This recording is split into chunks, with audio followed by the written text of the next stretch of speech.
Hi guys, good morning. Time check tayo. It's 1:30 in the morning. At ayan, gising pa si Manay Gina nyo guys. So, hindi pa naman ako inato. Chika muna tayo at meron akong i-share na naman sa inyo. Pero bago ang lahat, bago tayo mag-start, shoutout muna sa ating mga OFW na syempre saludo tayo. Alam natin na malapit ng December at ang iba makakauwi, ang iba hindi. So, ayan, sana okay kayong lahat dyan kasi kami dito, okay pa rin naman. So, guys, back to the topic tayo guys. Last time, meron akong vlog about premenopausal. So, this time, topic naman natin is about sa menopause na yung isang babae. Anong maramdaman mo? Ano yung struggles mo? Meron pa bang struggles? Kasi tapos ka na sa premenopausal. Pero guys, ayan, hindi pa rin talaga. Pero sa experience ko lang to, kasi yung ibang babae naman, hindi kasi guys pare-pareho yung mga babae na nararamdaman. Merong mga babae na parang wala lang talaga. Parang wala lang, nag-stop lang ang kanilang buwan ng dalaw at wala na. Sa akin, ito yung grabe yung struggles ko. Ewan ko ba kung bakit.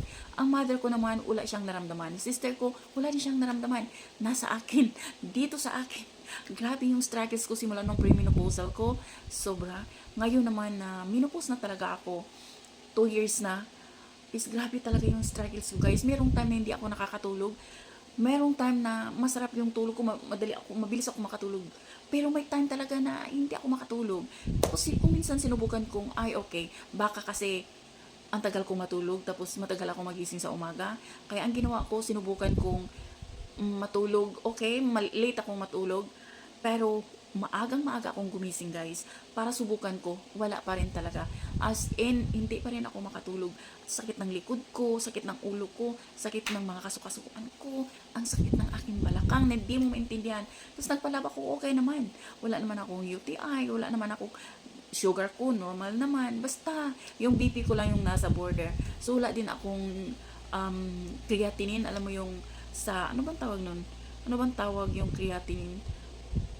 Uric acid, wala din. So nagtaka ako, sabi nung OB ko naman, sabi niya normal kasi yung estrogen natin bumababa, hormonal, mayroon na tayong hormonal imbalance, hindi na siya ba normal, no? So ang dami kong struggles guys. Kayo ba, ganyan din ba kayo? Marami din ba kayong struggles? At affected ba ang pagsasama ninyong mag-asawa kapag ang isang babae is menopause na? Ano bang pinagbago sa katawan natin kung tayo ay menopause na? So sa ganyang mga usapin guys, next vlog ko, true experience ko lang guys, kasi hindi naman ako medical, disclaimer, hindi ako nurse, hindi ako midwife, wala. Experience ko lang to sa akin talaga kung ano yung mga nararamdaman ko nung ganito na menopause na ako.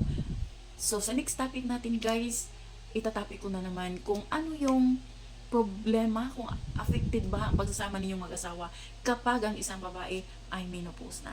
So, yun lang guys. Sana abangan nyo ang aking next vlog at sana sa mga kapanood, sa mga followers, mga subscribers ko guys. Thank you so much. Sana suportahan nyo ang aking YouTube channel.